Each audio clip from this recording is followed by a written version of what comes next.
Hello again, everyone, and welcome to a casual chat with Rupert August, Henry, Kurtz, and Simon. Today we will be talking, as was discussed and foreshadowed last time, half ironically, but as it turns out entirely seriously, about different culinary culture. So, if anybody would like to say hello, or just get straight into it, go ahead. Hello. Greetings, I suppose. Alright, excellent start. Say hello. Hello. Everyone's in. Okay. So, just to pick up where we left off last time then, it is quite interesting how different cultures have their own sort of distinct cultural flair on what kind of cuisine they produce that is sort of unique, in line with certain other things like what the requirements of that sort of cuisine are in relation to things like work culture. Whether it needs to be something that is just kind of eaten on the go, or whether it's something that can have a bit more time dedicated to it. Yeah, like one of the things I find very curious about just speaking on like different cultures and everything is how every different culture, I'm pretty sure, has some form of bread.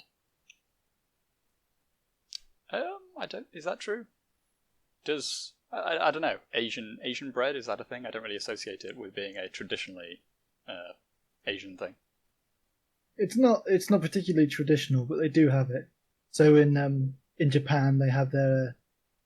It's more of like a treat sort of thing, and it's fairly quite thick cut and quite sweet. So you wouldn't really make a sandwich out of it, but well, you could. And they do something. Yeah, what do you do with it then? So either just have it on its own or have it as toast. I know they have something. It's a katsu sando, where they literally put an equivalent of like a schnitzel and cut it up and put it in a sandwich. Alright, well, fair enough. Anyway, so since we are all Brits here, it's probably more relevant to talk about British culinary culture, and all of the different aspects of that are generally quite widely underrated, as we were talking about last time. So, again, to rehash, there's quite a lot of pasties, pies, generally things that were meant to be eaten on the go, like different kinds of things within pastry. But then there's also the kind of other side of the traditional roast meal and the kind of things that you would get in like a Victorian household, like all the different cakes and puddings and things that would quite often be the product of like a previous meal or something, or like some kind of leftovers that were then turned into a dessert by, like adding a load of sugar and then accompanying it with something, cooking it in a certain way, or just preparing it in a certain way generally, as with bread and butter pudding initially, I believe. I believe so, and I just thought it was interesting to know as well that the idea of I've completely forgotten what it's called, but I guess it's a tea room thing, tea cakes and yeah, cakes like that. Well, like you said, that was a very Victorian upper class thing. It's now became like just a cafe affair thing now. You can actually just go to a tea room now. It's kind of interesting how that's just worked out. Yeah.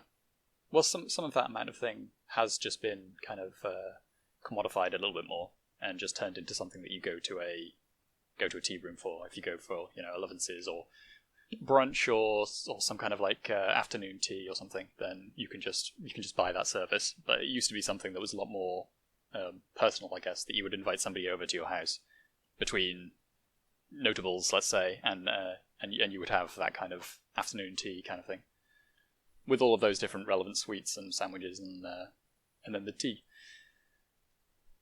But that feeds into another point, which is that there's kind of two sides here, which is the lower class food and the upper class food, with the upper class food being mostly kind of lost in terms of being something distinctive and something that we associate with British culinary culture. This particularly was particularly brought home to me recently, actually, looking through some historical cooking channels and going through the different cookbooks that existed and all of the different dishes that I had basically never heard of, even though they come from Britain. And some of them are even not that long ago, but just because they were not a a commoner thing that was, wasn't accessible to the working class or perhaps even the middle class. It was strictly an aristocratic thing. Then it's just basically been lost to time for whatever reason, just because it didn't get carried over. So that is something that I've noticed, is that a lot of what we associate with, different national cuisines it's the peasant food, basically. It seems to be quite rare, with perhaps the exception of France, that more aristocratic tastes and dishes make it through to the modern day in a consciousness kind of sense, public consciousness kind of sense. So that's quite interesting, because I would have thought, and from what you said, I would making a wrong assumption that a lot of the upper class British cuisine was fairly similar to the upper class French cuisine. Bearing in mind the sort of ties we had with our aristocratic, at least going back to the Norman elites to France. Yeah, so the period that I'm talking about, we're going back to Richard II, I think? Perhaps one of the Edwards. So you're talking a good few hundred years of distance between the Norman invaders and then, what kind of became the English. By that point, the English are already a kind of distinct entity with some amount of commonality between the Anglo-Saxon, at least the upper peasantry, you could say, like the people who own their own little bit of land and perhaps they practice a trade, versus the knights and the lesser nobility and such. Perhaps at the higher and lower end, there's still enough of a difference for them to be distinguished, but you have an English identity emerging, and that is when we are getting some of these texts, some of these early texts in particular. But then you can even go to the Victorian period, and there are still some things that are being listed that seem to be relatively distinct from what you would see in France. But obviously there is a lot more commonality there than what you would see from peasant class to peasant class between countries. But that even varies by region, so it's even more complicated than that. Go inland and you're going to see a lot less fish on the menu. Obvious things like that. So is it fairly safe to assume, because I haven't done my research myself, that a lot of the more peasanty dishes are the sort of quick grab it and go sort of thing, like the pies we mentioned before and pasties and such, and the more upper class things are the dishes that take longer to prepare and longer to eat? Or is it a bit of a mix of both, no matter what stratus we're talking about? I'd imagine it'd be a bit of a spectrum, really. I think you're basically on the money, Henry. That is generally the framework that I see from my limited understanding on the subject, except with the coming of the sort of Victorian era, you get more of the sort of homely type meals and dishes that are kind of coming out, like the puddings and the staple of the roast and all of the different individual regional things that come out of that like framework of a meal. And I should just add quickly the cultural context for the roast, actually, because part of the reason that's such a big deal is because it was the first time, as I understand it, this may be a misconception or a myth, I should add, but that it was one of the first times that basically everybody could afford meat, like a really good chunk of meat, but only enough to have it for like one sizable portion in a week. And so you make a big thing out of it. You make a whole fancy meal around it, and then you turn it into a real event on a Sunday and have it, and that becomes the Sunday roast. Just thinking about when Henry mentioned like grab and go food, in the form of your pasties and your hand pies and things like this. It does remind me that the whole pasties and hand pie thing also, by hand pie I mean a pie you can hold in your hand reasonably, was also kind of a thing for the aristocracy when it came to like just going out, like hunting parties and things like that. Yeah, that's some of where you get I guess the cultures being bridged a little bit, because there's also something to be said about the fact that they would be living more rustically if they are going on some kind of hunting expedition, so they'd have like a hunting lodge, which was going to be, still quite extravagant, but but much more austere than they would be used to, and so that kind of goes some way towards bridging the gap between their a rustic, peasanty kind of existence and their normal ostentatiousness. I think also it was like they had their own sort of thing. I thought the sandwich was there because they wanted to be able to bring their sliced meats on the go with them, at least to a certain extent. Yes, well, I mean, the original story for that is just because the Lord Sandwich didn't want to get was it the Earl of Sandwich? I think it was the Earl of Sandwich, actually.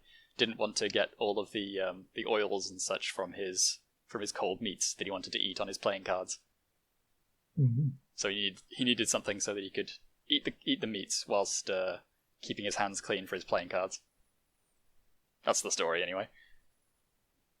And I choose to believe it. Yes, it's a good and amusing story. Also, to maybe dial it back a bit, because I know that I've completely forgotten who mentioned it now, but someone mentioned that a lot of the upper class of French cuisine has survived compared to maybe some other countries, and I might have a few examples as to why. I have my own theory as to why, actually, but please go ahead. I mean, this isn't exactly concrete or anything, but this is a book I've told everyone here about before, and it's and I'm going to absolutely butcher it because I do not really know how to pronounce French very well, but Le Répertoire de la Cuisine, which is a 1914 reference book, it does assume that people have a lot of like background knowledge. So it is like a chef's book for chefs, but it actually references a lot of like what goes into this recipe or what goes into this meal in particular without necessarily going into details about the recipe itself. It's just, here are the components. You should know how to make the components. This is how the meal is, and I have to wonder if it's just in the case of French culture, they just made a much bigger deal about recording. Just writing it all down and recording their meals. Perhaps, but that's part of the strange thing that I mentioned earlier, is that a lot of these recipes that were being enjoyed by the English nobility were also recorded. So it's not as though they were writing things down and we weren't, because we still have a lot of those resources. It's just that for some reason that doesn't appear in the public consciousness so much, and it's kind of harder to come across a lot of the dishes. Even if you were to, go to a fairly fancy restaurant, it seems. Not that I'm a particular frequenter of particularly fancy restaurants. Could afford me. So, I think I actually almost think it's an economic thing, like a combination economic cultural thing, because Paris was such a financial sort of stronghold for such a long time, and was dominated by kind of like bankers and such. But had a significant cultural emphasis, as far as I can tell, on trying to keep money inside France. And so you have a bunch of people who are making a shit ton of money specifically in a very like localized area, i.e. Paris, and they need to spend it on something domestically.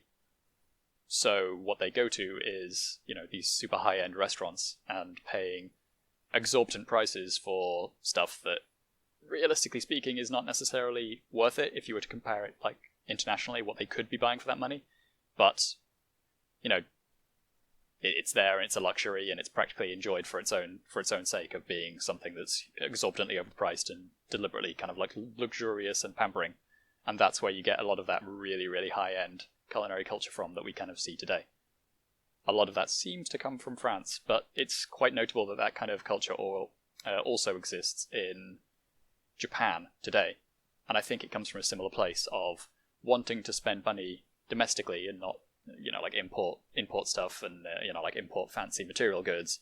And so it ends up going on domestic services that are, objectively speaking, overpriced, but, super, super personalized and almost like a statement of luxury in themselves. Have you guys seen any of those kinds of videos that have popped up of like, some of those really, really high-end Japanese restaurants where they, have a personalized, like a one-to-one relationship between the customer and the chef, and he's preparing all the food in front of you on like a little grill, and it's kind of like supposed to be a whole experience of being there and kind of like enjoying however many, dishes it is, however many courses, that's the word I was looking for, like 10 or so courses or something that are all prepared in front of you one after another, and it's all deliberately kind of like designed to be this progression of flavour and such. I've seen so I haven't seen that specifically, but I've seen some of the high end like sushi restaurants. What they'll do is they'll limit it to like 2 slots a day and then like 5 people per slot, and they'll just charge you a lot of money for that sort of thing, and again make everything in front of you and give it to you as soon as they've made it. But I do wonder if that is more of a feature of Japan's specific culinary culture, of a more personal experience, more sort of what's the word? More focused on interacting with your customers and having smaller groups at any one time. Seen the video where they're making the food right in front of you and they flick the sushi tail up into their hats. No, but that sounds incredibly bougie. But yes, so this is the point: is that you may be correct in that particular instance, but I think the important part is to be able to commodify this super high end, culinary restaurateur kind of like skill set that was not preserved quite so well in the British example. So all of those kinds of chefs that would have been creating all of those dishes personalized to the aristocracy, those like that basically disappeared as a skill set, as far as I can tell. But I mean, the way you're describing it is basically not only are some people chefs, but they're also kind of showmen, and you do see that in like if you ever seen videos of Japanese street vendors, they do similar things where even though it's a street vendor, they will like flip the ingredients around or whatever. So and it's completely like ultimately a useless thing to do. There's like really no point in it, but it's there to look showy. It's there to entertain. And I have to wonder if maybe that's just what the British lack, and what we have lacked culturally is the chefs weren't in particularly showy. It was very practical. It was just... Well, let's be fair, like, no one in Britain is showy. Everyone's just very practical. Yeah, but I have to wonder if maybe it's just a cultural thing, like, we're just not into that nonsense, I suppose, would be a way to put it.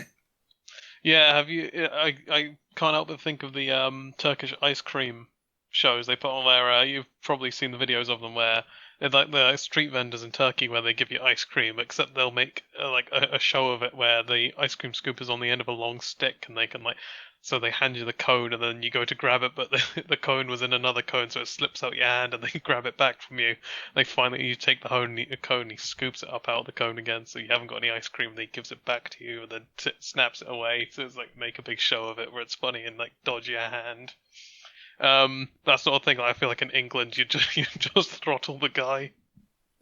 Yeah, I was just thinking that. That seems like a fast track to a black eye. I'm sorry. I like how everyone immediately went to the exact same fall, which is I'd probably just punch the guy because I want my ice cream. Just give me the damn ice cream. But yeah, there seems to be more to it than that though, because yes, that's a very significant element, but there's also the part where these dishes themselves haven't made it across. Like I said, so I don't know what's going on there. Like we have all of these like old aristocratic British dishes that don't seem to have survived. I guess it depends on... I don't know, really. It's really confusing because it's trying to figure out, okay, why exactly did something not go mainstream? Yeah, well, I mean that's so. Yeah, I'm just trying to look for why there wasn't a market for it, I suppose, or how other countries seem to have been able to retain a market for it in the way that certain other places haven't. Because I think the US suffers from this as well, in a certain sense, where they don't seem to have so much of a kind of domestic aristocratic culinary culture. It's a lot of it is quite imported. The culture is imported. So even if they're producing their own chefs who are doing this kind of thing themselves, it's not something that is culturally their own. its emulation of something that's coming from France or Italy or whatever. I wonder if it is just because places like France and Italy have become that, or at least by reputation, if not by in terms of actual quality of food, they have a reputation for that high quality, fine dining establishment. So at least people view them as doing it better. So why would they bother doing anything else? Why would I go for some local chef when I can get some French? What's the word? Some French fine cuisine from the Chardonnay Valley or whatever. I don't know France. Yeah, I know what you mean though. But the prestige is definitely significant now, and it was probably even more significant going slightly further back. But that actually draws me onto another very interesting point that may explain how we kind of got, or how they got to that situation in the first place, because the consumer, like just your average Frenchman or your average Italian, had a more, so if some of the articles I've read recently is anything to go by, they had a more discerning palate, so particularly for things like bread. And so you could present them with this kind of, mass-produced, supermarket bread, and they would choose to take a more expensive artisanal bread en masse compared to their, American or British counterparts, and that creates more of a prestige and I guess more appetite for those fancier kinds of foods, or bread in that particular case. Yeah, I'm not sure if we brought this up last time, but it was that typically in like places like France and Italy and continental Europe, when like your idea of like your workday lunch is sort of an event in of itself. Like it's sort of expected that if you you leave the office, you go sit down in a restaurant, get something made for you, have a glass of wine, make it a bit a leisurely matter, like sort of outside the office sort of thing, where you're sitting down and having like a proper meal that has been prepared for you by someone else, and you've had a nice glass of wine with it. Whereas a more the idea of a British lunch would be more just go sit in the break room, have a sandwich and a packet of crisps, and then just get back to work sort of thing. So there's other elements of our work culture and stuff leaking into that too.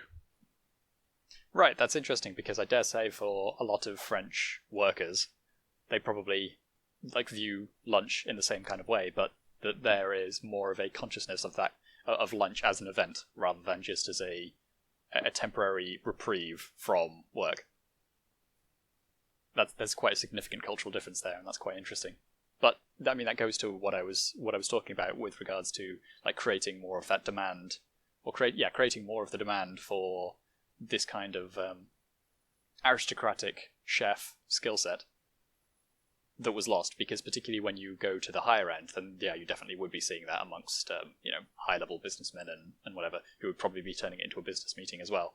And talking business and talking finances and such over a glass of wine, particularly if they're bankers or something, then that becomes much more significant. But at the same time, they are also fostering that restaurateur, aristocratic chef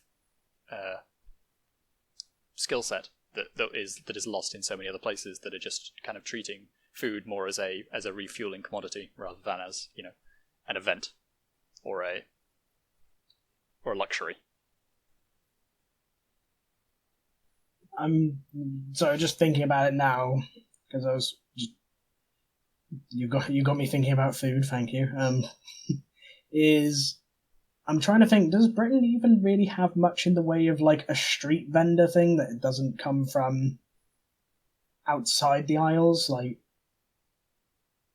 You know what I mean? Just street food. If you go to London's Camden Market. It's growing, but I think it is very much an imported phenomenon. So it's always cultural food. So you go and get some tacos, or you go and get some burritos, or I don't know, some Caribbean food, or some curry thing. I don't know. It is almost never. And so unless you're going to a fish and chip van, which is seen as a very different thing, although there is some of that, and some places have tried to do it kind of more artisanally, which are notably quite good actually. I went to one of those recently where they they prepare all of the fish and chips in a more Victorian style with I think it was pigs. It was either pig or pork or beef fat, fried chips and beer batter cod. It was good.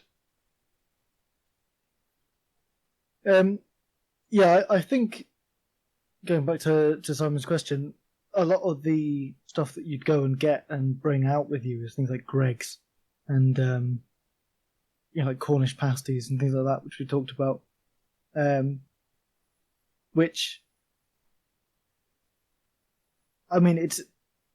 I'm just going to say it. People don't really view it as decent food. It's more just something that's there and it's cheap.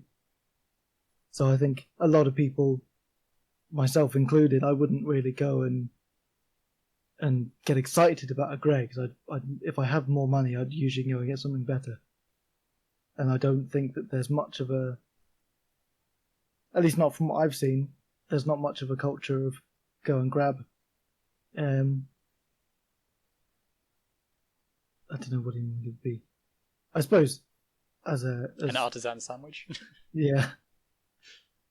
An artisanal portion of chips, please. Yeah. That thing does that kind of thing does exist though. You can get some, and there are places like that even all over the place where you can spend a bit extra and get a really fancy sandwich and turn it into kind of like a proper kind of lunch experience in perhaps more of a continental way. But it's not really embedded so much in the culture. I don't think. Where you do get it though. Go on. Christmas market. Oh. Well, is that because it's German inspired, or because it is outright German, or? No, I think a lot of it is. Think about it. I don't know how it is. So I used to get in Bristol. I used to go to a Christmas market there, and they would do like an entire roast dinner in a giant Yorkshire pudding plate, but it would be like folded over so you can go and carry it around with you, which is quite a nice. It was quite a nice little grab it and go bit of British food. Incidentally, with the Christmas markets, I think it's hard to tell because I feel like there would be plenty of people who'd argue about its origins, but it is either from the UK or it's German or it's Dutch. And so I've noticed that certain Christmas markets tend to be a mixture of all three. Mm-hmm. Yeah, I mean that's the synergized up. But sorry, go on. Sorry, I was just going to say, like, that's just the thing. Like, when going and getting like food from a stall to go and eat when you're walking down the street is really something that you would only see at like an event, whether it's like a Christmas market or like, I don't know, like there's a concert going on and some people have seen the opportunity to set up some like cheap sort of burger vans on the way there. So it's not like there are in other countries like Japan comes to mind where just if you go into something like a fish market or a food market or something that you can just find a place to grab yourself like a big old oyster to shuck or a piece of Wagyu beef on a skewer, and that's just just normal every day. Like, oh yeah, I'll just walk down here and grab myself some something to eat, just ready to go. That's not really something that exists in this country. We're all weeds, apparently. Well, the emphasis is, it seems to be more on a kind of low cost rather than high quality mindset for where the mass market is, and that just seems to dictate how lunch is catered to, if we're going to stick with the lunch example. So like you said, Greggs is low cost, and that's where it puts its emphasis. It's good food. It doesn't compromise on quality, that much, and it's probably more efficient than what you would be paying than what you would be paying if you were going for more of an independent place. But it doesn't foster those kinds of skill sets that create kind of proper artisanal food that creates a culinary culture. And it also really doesn't encourage creativity, I don't think. I think, and I am moving on, so we can go back in a bit if you want. But I think it must be said that British British restaurant culture, at least today, whether it's just because it's all a mishmash of different cuisines and cultures of varying authenticity. The very watered down Chinese food comes to mind, but it's not the best. Like if you go to Japan and you go to a restaurant, you can be fairly sure that it was going to be quite nice, and usually not that much money. If you go to a restaurant in England, it's fairly hit or miss whether it's actually any good, and usually quite a lot of money, especially if you go out and eat. Is that just your perspective being warped from you being on holiday in Japan and just being excited to try all the exotic cuisine? I don't think so, because I've heard the same from people that have been living in Japan for a long time, where the food there is like. So I'll put it this way: from what I've heard, because I obviously don't live in Japan, if you're trying to cook for yourself, it is more expensive, or at best the same price as going and eating out at a restaurant. And if you're going out and eating at a restaurant, it's usually pretty good quality. I'll take your word for that in that case. I'm about to say, not an expert over here, so we're just going to have to take your word for it. But I do... Go on. So, okay, I was just going to say, I do wonder if it is because we have lost a lot of our British... Yeah, our traditional British cuisine. A lot of it has been lost beyond the focusing on the price and the quickness, like your Greggs and that sort of thing. We don't really have that much British occasion food, I guess I'll call it. Yeah, like I was about to say, like I was just thinking about this now. It's like, when was the last time you went out to have dinner and you went out to a restaurant to get something that would be like typically British, like like an actual nice restaurant where you've made a bit of an event of it, and like when that kind of thing comes to mind, I'm thinking like you're getting either like French or Italian or like Thai or whatever. I can't remember the last time, or if ever went to a restaurant and was like, okay then, just gonna get like a roast. I mean, pub lunches come to mind, but I don't really think that's the same thing. I mean, to be a bit of an outlier, and I know, as you say, pub lunches aren't really the same thing. Me and an old family friend before like the whole quarantine thing happened is we both live by ourselves, and it's like, well, we really like Sunday lunches, but who makes a Sunday lunch for just themselves? So we would just pal up and go somewhere for Sunday lunch. That's all we did, like every couple of weeks. Don't know if that's like an outlier thing or if that's just something that everybody does at some point. It's definitely something that people do. We usually have our Sunday lunches as a family, or Sunday dinners usually. So I don't really have the same thing, but you definitely have your carveries and your Sunday roasts, but that's, I mean, 2 dishes. That's all I can really think of. It's not really a culinary culture, really, is it?